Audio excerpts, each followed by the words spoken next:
Esteemed Nobel laureates, dear colleagues and friends, dear students, on behalf of the Nobel Assembly, I welcome you all to the Nobel Lectures 2024. I have the honor and great pleasure to introduce Dr. Victor Ambros and Dr. Gary Ruvkun, who have been awarded this year's Nobel Prize in Physiology or Medicine for the discovery of microRNA and its role in post-transcriptional gene regulation. The flow of information is central to life.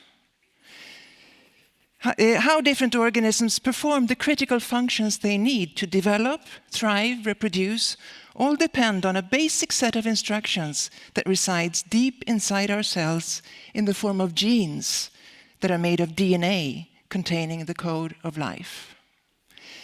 How then is the flow of information controlled such that each specific cell type ends up with exactly the right combination of proteins at each specific time, despite the fact that the basic instructions are the same for all? Many parts of this flow of information have been understood thanks to previous groundbreaking discoveries. The central dogma of molecular biology states that DNA is transcribed into messenger RNAs that carry information for translation into proteins, which perform the specific functions needed for the organism. The central dogma of molecular biology is classic textbook knowledge, taught in schools around the world to students from a relatively young age. We all know it. This year's laureates, Victor Ambros and Gary Ruvkun, have conceptually changed the picture by adding a completely new level of understanding to this classic problem. They both studied heterochronic mutants of the tiny worm C. elegans. These are strains of worm that display changes in timing of development. The focus was thus on peculiar-looking worms, anticipating that they could provide fundamental biological insights. Two particular mutants are at the center of this story. An egg-laying defective worm had been identified. Victor Ambros identified another mutant as having opposite timing defects. Ambros and Ruvkun together managed to isolate the gene, a painstaking task with the technology available at that time. Ruvkun then demonstrated that deletions in the gene's untranslated region affected protein abundance in some mysterious way. Ambros, on the other hand, embarked on the huge task of cloning the first gene and made the surprising discovery that it encoded a tiny RNA without protein coding capacity. Dr. Ambros and Ruvkun compared their results, and as we will hear, this resulted in a dramatic discovery moment when they realized that the tiny RNA was capable of astonishing things never heard of before. Dr. Ruvkun later made an additional dramatic discovery leading up to the realization that tiny RNAs are widely spread all through the animal kingdom, defining the class of microRNAs with thousands present in the human genome.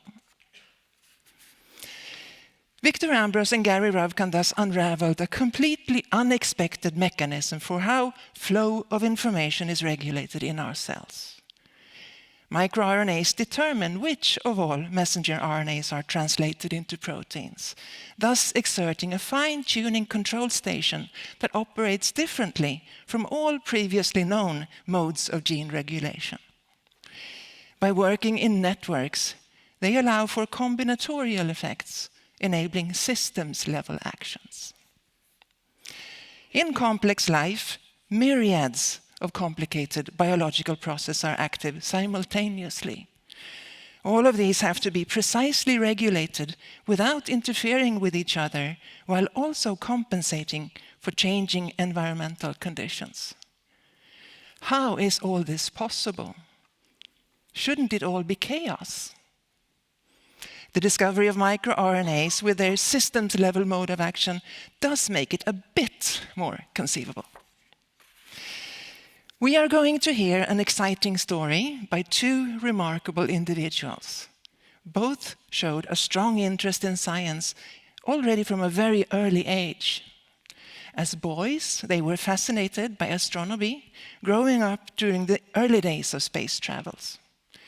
Today, they are passionate scientists who have devoted large parts of their lives to curiosity-driven research, characterized by creativity, open-mindedness, technical ingenuity, strong perseverance, and data sharing, leading up to a fundamental discovery with great benefit to humankind. We now know that microRNAs play important roles in most physiological processes and are involved in a range of human diseases. On behalf of the Nobel Assembly, it is now my great pleasure to introduce the Nobel laureate Victor Ambros. Victor Ambros was born in Hanover, New Hampshire, USA. In 1975, he received a Bachelor of Science with a major in biology from the Massachusetts Institute of Technology. In 1979, he received his PhD from the same institute after studying poliovirus genome structure and replication with David Baltimore. Dr. Ambros then joined the laboratory of Robert Horvitz at MIT as his first postdoctoral fellow, remaining there until 1984. He then took a faculty position at Harvard University. Between 1992 and 2007, Dr. Ambros was a professor of genetics at Dartmouth Medical School. In 2008, he joined the faculty at the University of Massachusetts Medical School. Dr. Ambros is now Silverman Professor of Natural Sciences at the University of Massachusetts Chan Medical School, Worcester, Massachusetts, USA.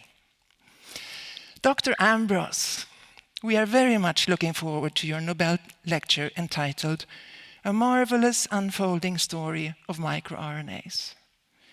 Please join me in welcoming Dr. Ambros onto the stage.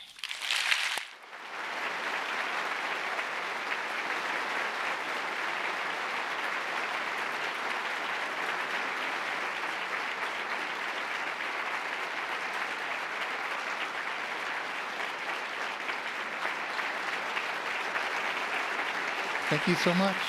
Thank you. Thank you. Thanks to everybody for being here. I hear it was standing in line was a pain in the neck, but I'm glad you were able to come. I want to thank everybody who's out there who's ever contributed in any way at all to me being here in this moment. And I'll try to mention some of those people as I go along. I bring you greetings from Worcester, Massachusetts. I'm going to tell you a story that basically is about a story of a paper that we published in 1993. So this story is about more than 30 years old. And the individuals who did the work are in this room. That's Rosalind Lee and Rhonda Feinbaum. So this talk is dedicated to them. First, how did I get here? All right, as you heard, I was born in Vermont. I think I started out as a scientist. I don't remember not feeling like a scientist, and that's my dad who encouraged me along the way. I like to show this because it shows that I was a good student. I got A's and B's, but also it points to the signature of one of my favorite teachers in the 4th grade and the 6th grade, Wally Vane. And also, it allows you to see the marvelous signature of my dad. He wrote everything like that, including letters, checks. People would, he'd write a check to people, and they would not cash it for a while because they wanted to show all their friends. So I was an amateur astronomer, took some pictures, and this is my first published scientific result. In Sky and Telescope magazine, 1970. We had visited Virginia to see the total eclipse of the sun, and I observed shadow bands, which are a phenomenon that sometimes is visible during totality or just before and after totality. And here's the thing right here. Victor Ambros found the bands visible for over 4 minutes before totality and almost 3 minutes afterward. That's in a real magazine, my name. And it says his station was near Chincoteague, Virginia. This is my station. I think that's the first time I felt like a real scientist right there. So my path, yeah, as you heard, started at MIT, finished in '75. I was influenced a lot by people around me. Here we are throwing a piano off the roof of my dorm. That was the first of what became an annual piano drop at MIT that still happens today. That's me. I was actually influenced a lot by other students. So for example, the Struhl brothers were people who I got to know, and they were doing research in a lab, and I realized, wow, people can do research in labs, and they were so enthusiastic about biology that I got converted to biology. Ed Gruberg was a really important mentor of mine, taught me how to read literature and write a paper. I learned so much from David Baltimore, I can't possibly start to enumerate here today. Ditto, Bob Horvitz, although I'll try to mention a few things that Bob taught us. And then I had these faculty positions. I was recruited to UMass by Craig Mello, who used to be, before that, my PhD student. And so I have this Nobel connection that's, I think, fairly extraordinary. I've worked with 3 Nobel laureates. So I'm here to tell you this is an improbable life. So the story of this project begins in 1980, Bob Horvitz's lab. And shortly before then, and then soon after, Bob and John Solston put together different parts of the development of this worm into a complete cell lineage. And the way they did this was they sat in a room looking through a microscope, taking notes, watching cells divide in living animals, right, and drawing them as they divided and moved around, underwent programmed cell death, migrated here or there, and differentiated. And they did that enough so they were able to draw this lineage and say that it's invariant. They never, the animals in wild type never make a mistake. They do this lineage with this timing of cell divisions and these fates associated with these patterns, from animal to animal. So that was part of why the system was attractive to people, because it seems you could follow, analyze development on a cellular level in real time. I think also in retrospect, this invariance of the lineage offered to us a way of studying how developing animals are able to robustly develop given the stresses of everyday life. These animals live in the dirt. They have to eat whatever bugs they can find, bacteria. They live over a wide range of temperature. But the cell lineage development is invariant regardless. So the big question was, how is development encoded in the genome of an animal? Bob is using a genetic approach, which is the unbiased approach. You find a mutant, and then you follow that mutant and find out what it can teach you about the system. It's not based on presupposed ideas about how things work. So the model organism premise is pretty cool, right? The worm is a tiny person in disguise.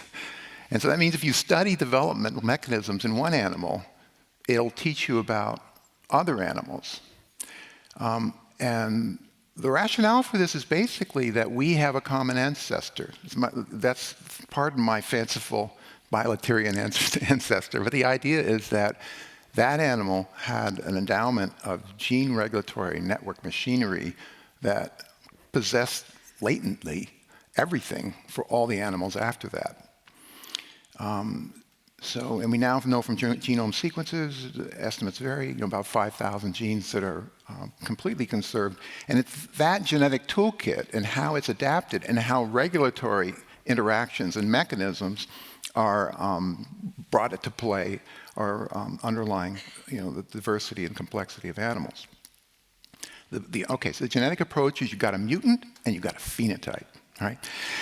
So you figure there must be a mutation, and there must be a gene there. And you can verify that, as you all know, by Mendelian crosses. Okay, so if there's a gene, it's going to be in the DNA. So you got to find the DNA, figure out a gene product, learn what you can about potential biochemical activity, and ultimately you can relate that to your phenotype and how the mutation changes the gene, and make some inferences about normal function of the gene product, right? And in the 80s, this was a lot of work, right? Starting from a mutation and a phenotype, it could take easily 5 to 6 person years to even, as we say, clone the gene so that you know you have the DNA and the sequence. So how do you choose what mutants to follow? And Bob recommended that we should follow these developmental timing mutants. And they're very interesting. You've heard about them. One is this LIN4, loss of function mutant, which I'll tell you about first. The 0 there means the mutation is, we think, knocking out the activity of that gene. And it turns out the mutation we worked with was indeed knocking out the activity of LIN4. So that's what happens to the animal when it doesn't have LIN4. It ends up developing in a pretty crazy way. Many of the cell lineages in the animal are repeating what normally would happen only in the first larval stage. So you can see, the blue circle and the pink circle, those are different patterns of cell division and cell fate. The blue thing is basically a neuroblast is produced there. And in the LIN4 mutant, things that happen later don't happen at all, and throughout numerous lineages, you see this happening. And this was worked out by Marty Chalfie, working with Bob and John Sulston. So when I came to the lab, this was known. It was a really interesting mutant, LIN4. And it had, so Bob taught us to make simple models, right? Okay, the phenotype is you repeat the first larval stage, you don't make the second larval stage fate, so it must be that the normal function of LIN4 is to specify the second larval fates and or prevent first larval stage fates. So when you remove the gene, look what happens. You repeat the first larval stage phase. These we called heterochronic mutants as a nod to the concept of heterochrony in evolution, where, for example, ancestral juvenile traits are maintained in a descendant generation. And so, this mutant is basically like that. It's retaining ancestor juvenile traits. So the opposite kind of phenotype, this was actually identified by Chip Ferguson in Bob's lab. These mutants, the LIN14 loss of function, do not do the fates that normally would happen in the first larval stage, and they skip right to the second larval stage. And this happens in many different cell lineages, so it's a sort of a global kind of transformation in cell fate to a later cell fate. So again, our simple model is that LIN14 could specify L1 fates and or inhibit L2 fates. So these two opposite phenotypes leave us with two nice little models, right? And Bob taught us to make regulatory pathway models. And so there's two alternatives, right? LIN14 might inhibit LIN4, which is specifying L2 phase, or LIN4 might inhibit LIN14, and that will control transition from L2 to L3 phase. So which is it? And so, all right, get ready. This is the simplest experiment in the world, right? You make a double mutant, okay? And what happens? A LIN4, LIN14 double mutant looks just like a LIN14 null, single mutant. So LIN4 doesn't matter if LIN14 is missing. So the idea is that's the pathway that must be the case. And so, considering this, it's interesting to contemplate that, okay, what's going on in these mutants is cells are being transformed sort of in their cell fate in a temporal direction. And this implied that in these lineages in the wild type, that cells were being produced, stem cells essentially were being produced with similar developmental potentials. So the cell in this lineage in the first larval stage has both potentials for doing that L1 developmental program or that L2. Ditto for that stem cell produced at a later stage in that lineage. And what happens in the mutants is the fates get transformed such that what normally gets whatever option gets normally chosen at that stage is not chosen properly. And according to our nice little model at the bottom, that would be accomplished by LIN14 being present and then absent under the repression of LIN4. So this was interesting and justified putting a lot of effort into maybe cloning the LIN14 and LIN4 genes. And Bob recommended that Gary and I take this project with us to our respective labs, and sort of informally we split it up. My lab would concentrate on LIN4 and Gary's would work up LIN14. And then we were starting in each case with mutants, okay? I wanted to remind you of that. In our case, one mutation, LIN4 E912. You'll get used to that little number in a bit. And Gary's going to tell you about some really fascinating LIN14 gain-of-function mutations as well. All right, so we're getting started. What do we know? We have a genetic map, okay, recombination map. Lin4 is between blister 2 and dumpy 10. Our mutation is E912. This one, by the way, had an interesting provenance. This mutation was generated in the Brenner lab by feeding worms P32 labeled bacteria. And when they ate the radioactive bacteria, the P32 would degenerate and break their genomes and make mutants, and somebody screened through those populations of animals that were eating P32 bacteria for mutants, and E912 came out. So when we started this project, the whole project was based on a mutation that happened to arise by accident in the Brenner lab as a result of a P32 molecule, atom degenerating and shooting out whatever it does, a gamma ray that broke the DNA, okay? So that's how careers start. We were incredibly supported by the Medical Research Council MRC project led by John Sulson and Alan Coulson. And about the time we started, here's 1988, this is a report in the Worm Breeders Gazette. I don't know how many of you have been around long enough to have subscribed to the Worm Breeders Gazette, but I happen to know there's a few people in this room who have. This was an amazing thing where it was, you know, before the internet, basically, people would post their unpublished results. And Alan and John would periodically post the latest physical map. They were working out the overlaps between all the clones that they had collected, DNA clones.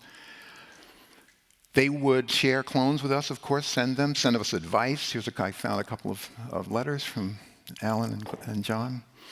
And this is, Rosalind worked with this specific map right here. You can see each line is a clone piece of DNA. Cosmids or yeast artificial chromosomes, the longer ones, they had worked out these overlaps by a high throughput fingerprinting method. But they didn't know where the genes were, right? So they were working in parallel then with labs like ours and dozens of other labs to put the genetic map in register with the physical map. And of course, this was a prelude to what became the C. elegans genome sequence. So dumpy 10, for example, it's a collagen. Somebody assigned it there. Look, it's just written in hand. So now we know, okay, so Lin4 must be off to the left, right, somewhere. We don't know how far. So Rosalind's first task was to identify clones from these collections here that overlap strain-specific DNA variations, or RFLPs. Okay, so hang on to your hats. If you're a geneticist, you'll like this. Otherwise, whatever. These are beautiful things.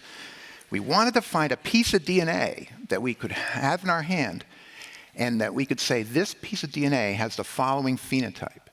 It recognizes a piece of the genome that differs between two strains. And we can assay that difference by a southern blot. You can look up southern blot, young folks, on Wikipedia, if you want. And you can map it now. It's a genetic trait. So you make a heterozygote between one strain that doesn't have this polymorphism and another strain that does. It's RW7000 strain. It has lots and lots of transposon insertions across the genome. So this allows you to detect these polymorphisms pretty easy. And you take a probe and probe it to your southern blot of these recombinants. You pick a bunch of recombinants that are all dumping on lins, and then collect those and analyze them by southern blotting and ask which ones retained the MAP12 trait or not. And that maps that particular piece of DNA to a position genetically near Lin4, right? And much closer than dumpy 10. That's Rosalind's toehold in the genome. So using the MRC, Alan and John overlapping clones, she marched along and basically tested them as she went for whether or not the clones could, on southern blot analysis, detect differences between the E912 mutation and wild type. So think about this for a minute. If E912 had been a point mutation, right, there's probably not a chance in the world, really, unless that point mutation affected a restriction site.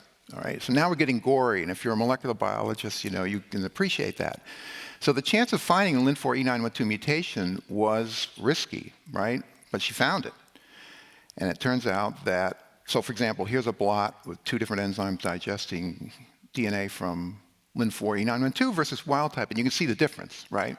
The wild type is much brighter and it's different in size. That's because a lot of that piece of DNA that she's using as a clone is deleted. And so, by the way, for these experiments, Rosalind benefited a lot from some new technology. This is like late 80s hot technology called pulse field gel electrophoresis that enabled you to take these yeast artificial chromosome clones that Alan Coulson and John Solson and Bob Waterston were producing and mapping, and you could purify them using this. And she used this. This is an MJ Research controller. This was the first product of what became MJ Research, which some of you may recognize as a major supplier of thermocyclers for a number of decades. And this was made by Mike Finney and his brother John. Mike Finney was a graduate student, I think, in Bob Horowitz's lab at the time. So Rosalind took up the task now of sequencing this piece of DNA that was detecting the E902 mutation. But here's a problem at this point. Okay, so it's a big deletion that allowed us to see the lesion, but it doesn't really tell us with much resolution where Lin4 is. So we needed a point mutation. And Rhonda took up the task to conduct a series of high-throughput, high-volume crosses where the males are mutagenized and then crossed to a strain that is E912, right? And it's marked with a dumpy so that you can tell self from cross. And so the cross progeny will mostly be normal because E912 and the dumpy are recessive. The goal is to find a rare animal that looks like Lin4 E912, not because it's homozygous for E912, but it's heterozygous for E912 plus a new allele that knocks out Lin4, right? And Lin4 seemed to be a small target, right? Because these were very rare, unexpectedly rare. But she got one, and it's a point mutation, and it's called MA161. So that told us that the Lin4 gene product must traverse that part of the sequence, right? What about the boundaries of Lin4? So the strategy that Rhonda and Rosalind used was injecting clone DNA into C. elegans to generate transgenic worms. This methodology was worked out, by a number of people, including Craig Mello optimized it. It was magically, so to speak, you can just inject into the worm DNA, and at quite high frequency, the progeny will now have that DNA, and it's inheritable. So you can ask, does the DNA that I inject confer wild-type Lin4 activity, meaning will it rescue the phenotypes of those Lin4 E912 mutants?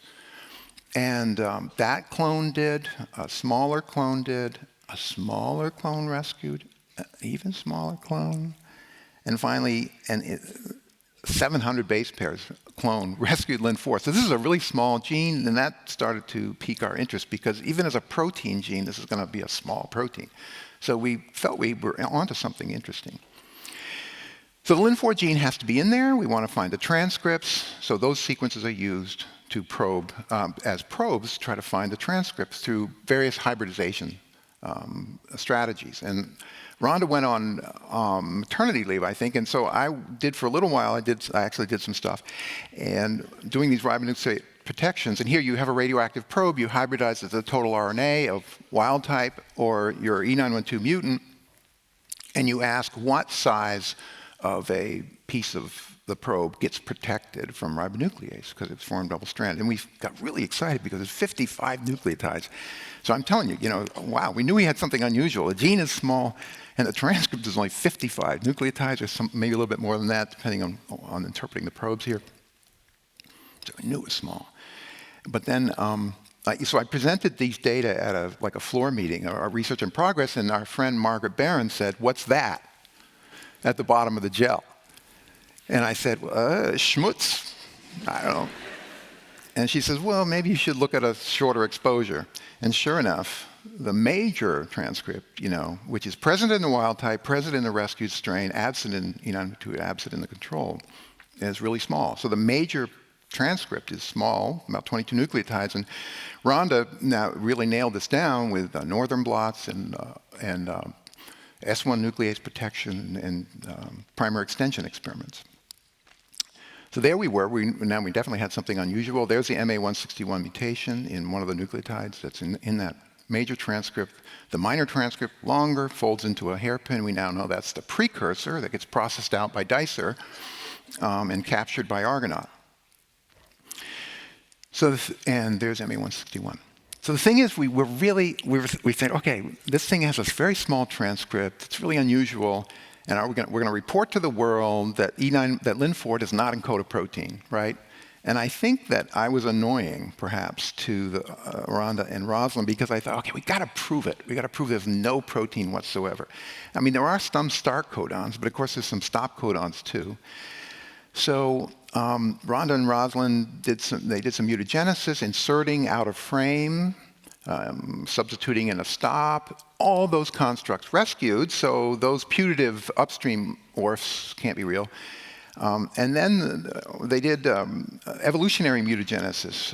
Rosalind cloned Lin4 from 3 other nematode species. These species are maybe 20 million or so years different from C. elegans from each other.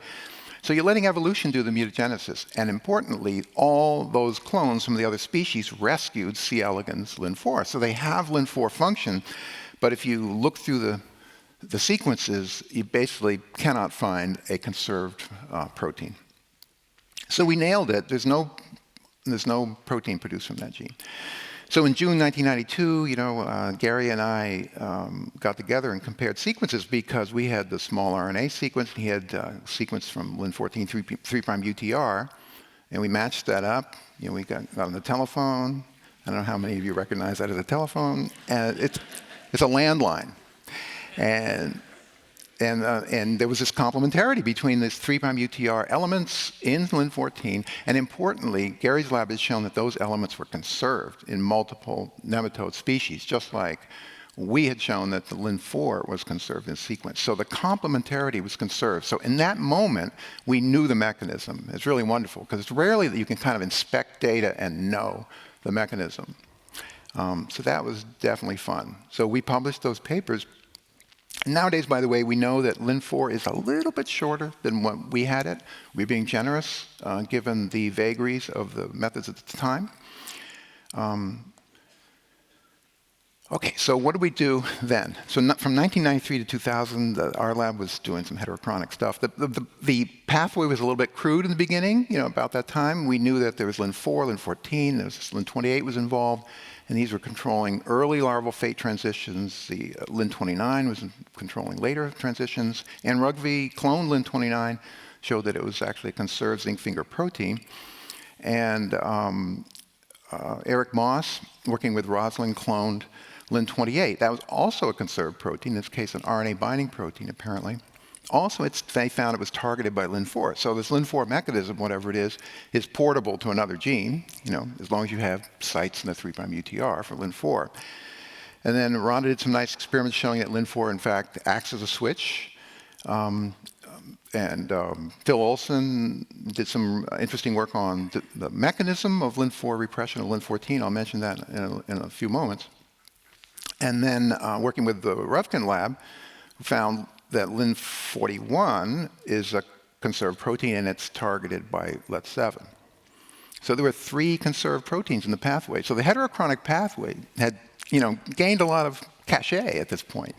But, up until 98, though, Lin4 was the only microRNA, and even at 99, Lin4 and LET7 were the only microRNAs, and they're only in C. elegans, right? So, but what was going on in parallel was a really interesting consilience of microRNA and RNAi phenomena. So Fire and Mello discovered RNAi and C. elegans, and Hamilton and Balcombe showed right about the same time that in plants, RNAi was associated with a blooming of small RNAs of about the same size as microRNAs.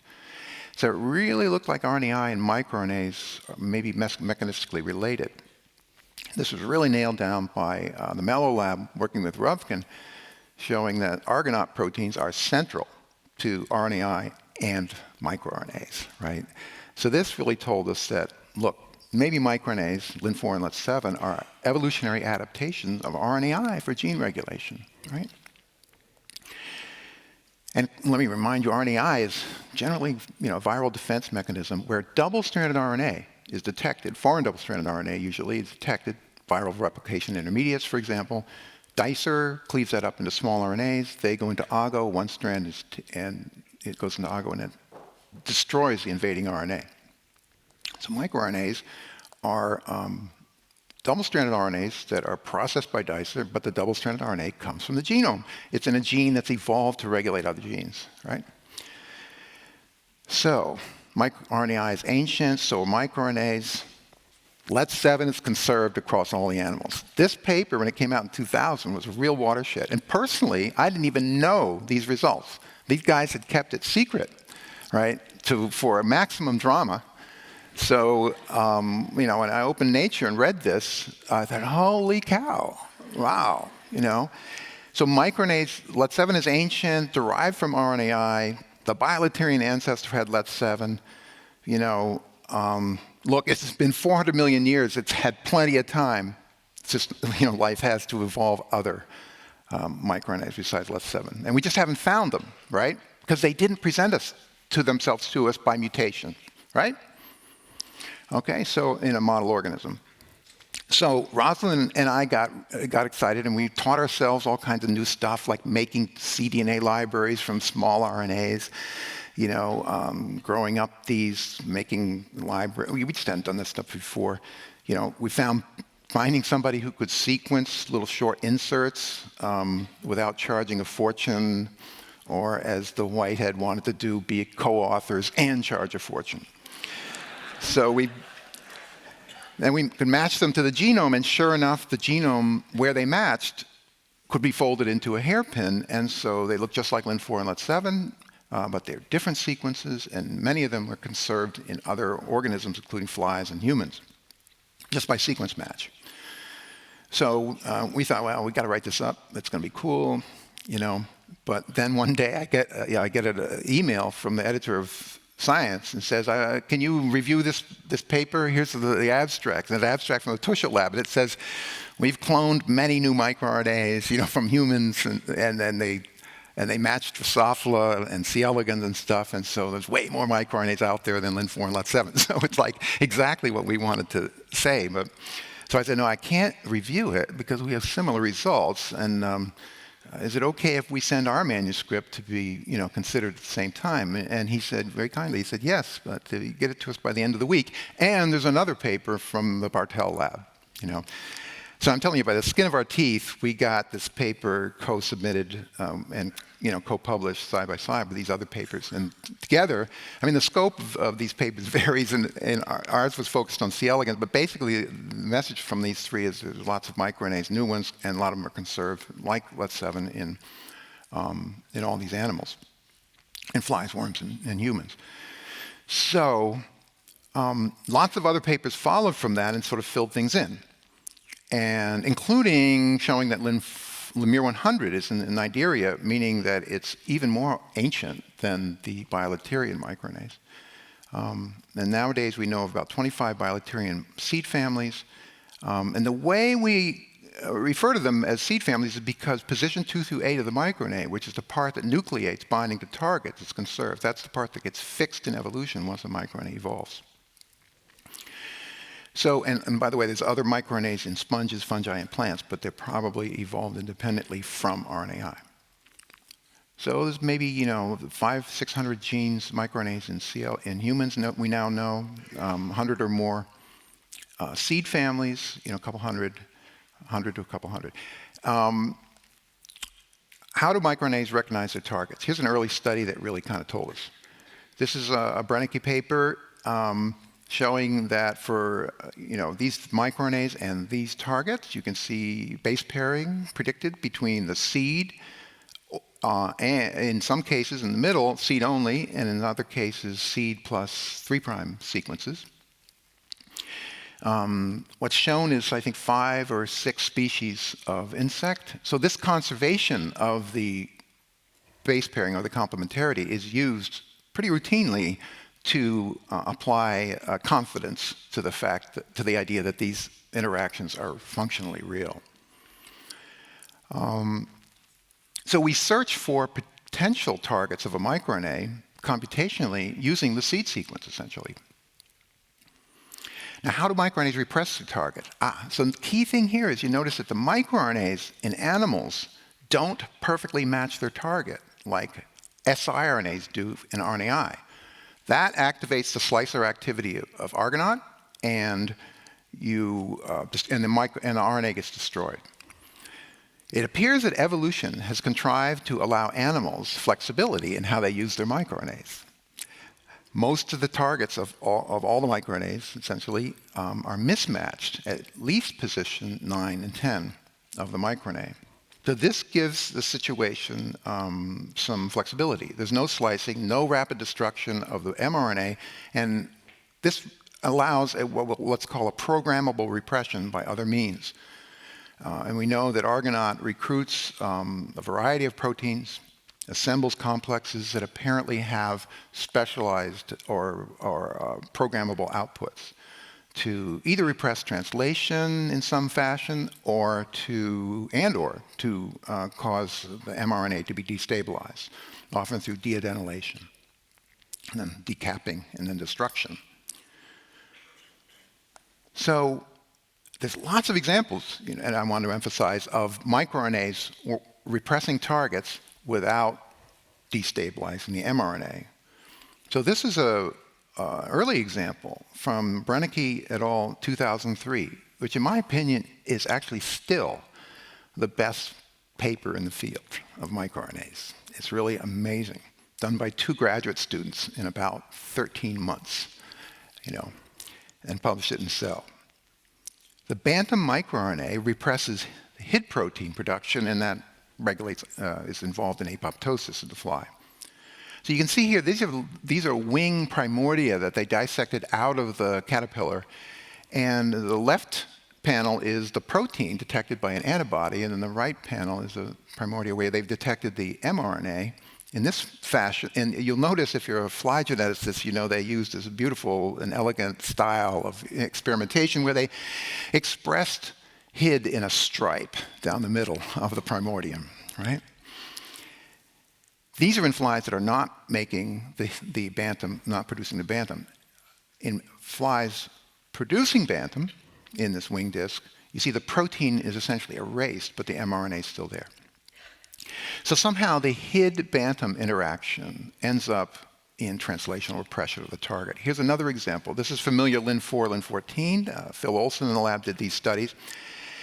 If you take L1 larvae and grind them up and run them on a sucrose gradient, you can stretch out their ribosome-containing complexes, and down near the, as you go to the right on this graph, these are mRNA complexes with more and more ribosomes on them. The Lin14 mRNA, detected here by northern blot, you'll notice lots of it is associated with polyribosomes. This is in the L1 when Lin4 is not present, lots of Lin14 proteins being made. In the L2, when very little Lin14 protein is being made, surprisingly the Lin4 message is still associated with polyribosomes. So this suggests some kind of mechanism where the translational repression is occurring in association with polyribosomes, perhaps freezing them in some fashion. These conclusions were supported by the Andy Fires lab working with 21st century technology. So this partial seed match, the seed match configuration with some 3' pairing allows you to search computationally for targets. And each microRNA tends to come up, prove to be predicted to regulate multiple targets. And so here's where I want to make a really cool point, not a cool point, but an important point that we don't really know the answer to. Okay, this target scan program is a conservative one. It identifies targets without a lot of false positives. But what's fascinating is that, for example, C. elegans Let7 has about 134 predicted targets, but actually the Ruvkun lab showed by genetics that the vast majority, or most of the Let7 loss of function phenotype is due to derepression of one protein, Lin41. So one of the interesting open questions in this field is, for microRNAs, like, what's with all the targets?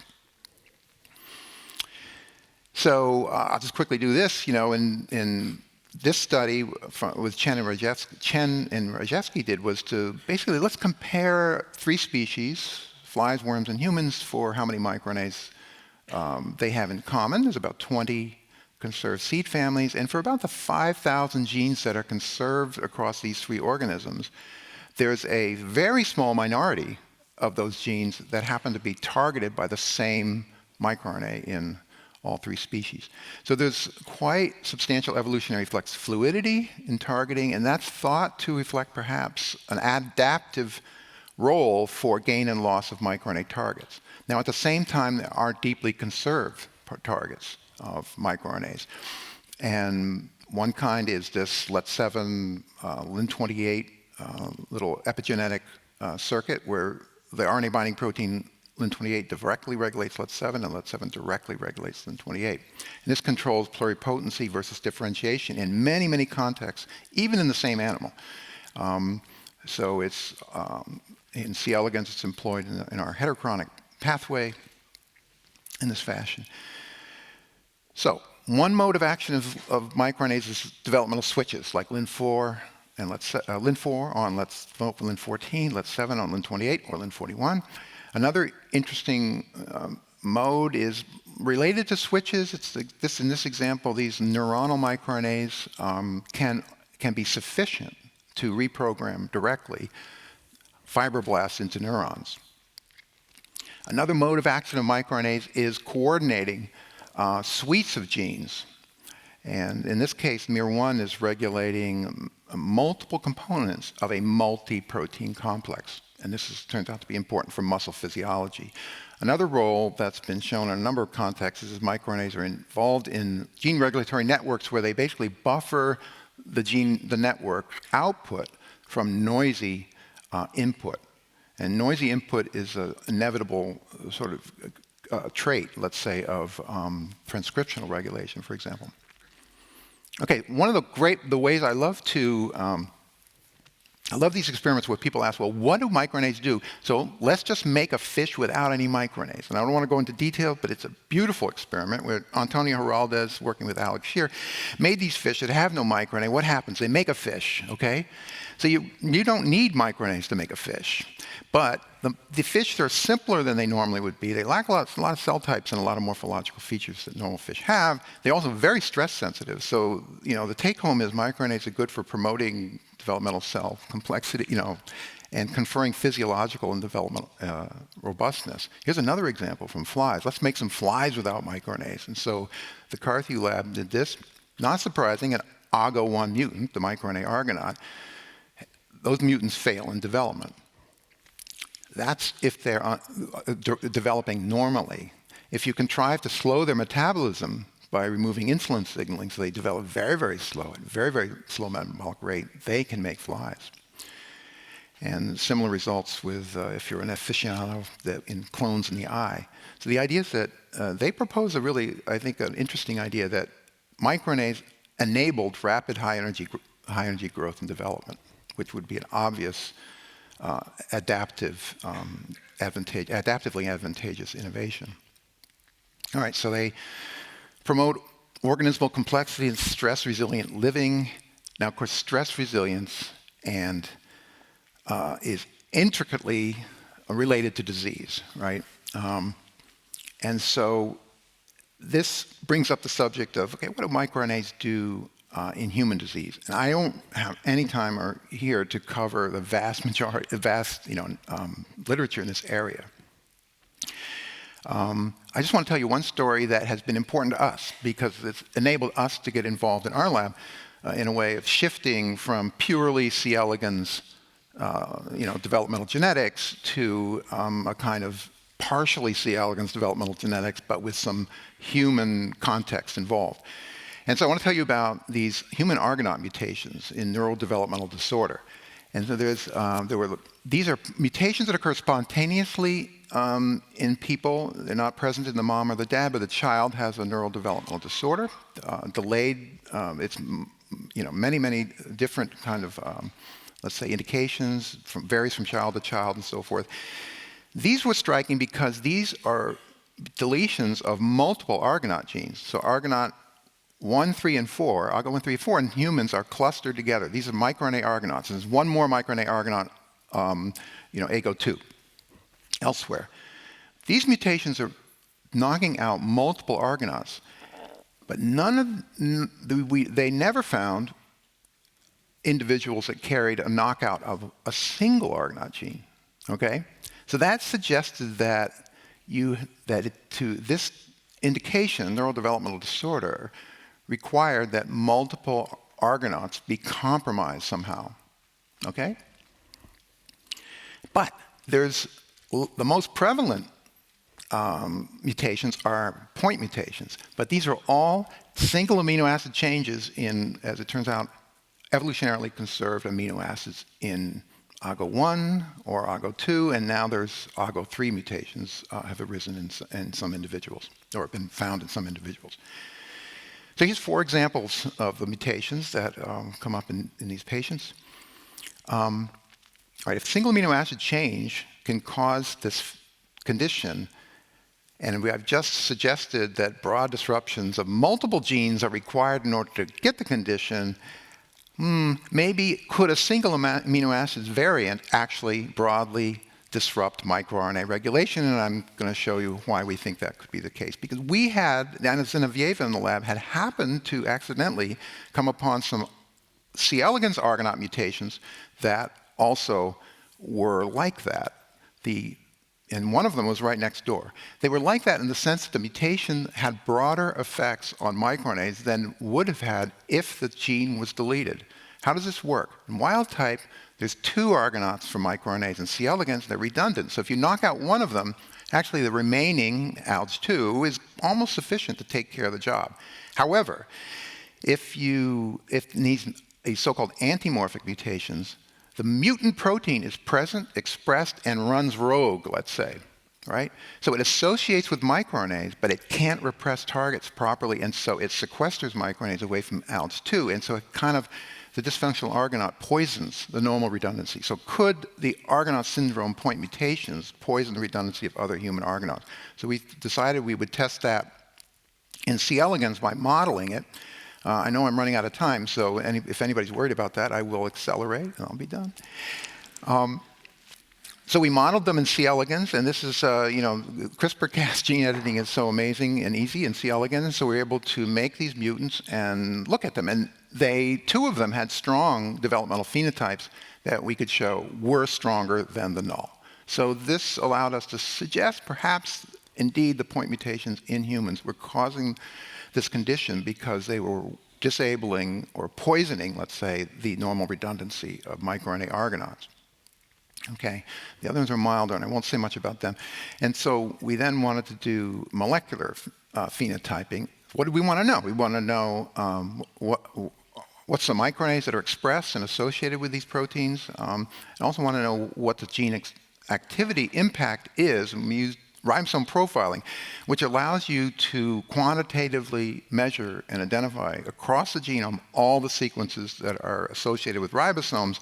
And so for each gene, you can get a measure of how active those mRNAs are on ribosomes. At the same time, you can quantify the total amount of each message. And that gives you, for each message, thousands of which you're measuring all at once, a translational efficiency. So what do we basically find? And this is where I'm going to finish up. We basically found that the different mutations in C. elegans, modeled in C. elegans, can have distinct effects on the microRNA functionality in that animal. Some microRNAs can be affected in one mutant and not in others. Also, the downstream disruptions of gene expression can be quite distinct with these 2 mutations. And so that also allowed us to take the liberty of considering that maybe the manifestation of these mutations in patients being so different amongst patients between different alleles could in part be due to the differences in the downstream protein balance or imbalance that's being produced. And one of the most amazing things about this is that we found that focusing on targets of microRNAs that are disrupted in both mutants, that those targets are disrupted differently. Primarily in the H751L, those targets are disrupted on the level of translational efficiency and not mRNA abundance, vice versa for the other one. So we think that this is offers a basic sciences opportunity to investigate, basically by using genetic approaches, and now combining with biochemical and structural analysis, which is going on in other laboratories, we can make some really interesting inferences about mechanism. Now, so there's also, however, the question of what can these studies in C. elegans tell us about the human condition? And I think it's not much in terms of particulars. That is because, remember, humans have many more microRNAs than C. elegans, and I've already showed you how the target repertoire of even the conserved microRNAs can be very different across species.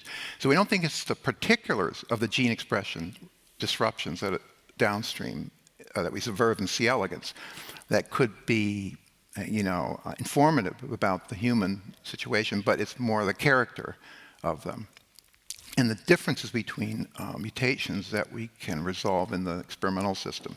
And this is my last slide.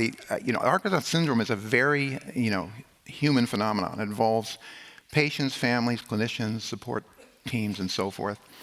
And it's the patients that are gifting to us the identity of their mutations that allows us to do experiments, genetic or otherwise, and make inferences about fundamental mechanisms that are going to apply to how Argonauts and microRNAs work in all sorts of contexts. But at the same time, of course, we're hopeful and optimistic that we can learn enough from these studies to be able to inform the disease. So in my last 15 seconds, I'm saying thank you to you all for being here. Rosalind Lee and Rhonda Feinbaum for discovering the Lin4. For Gary, for sharing everything we've shared over the years. But most of all, to Candy Lee for everything. Thank you.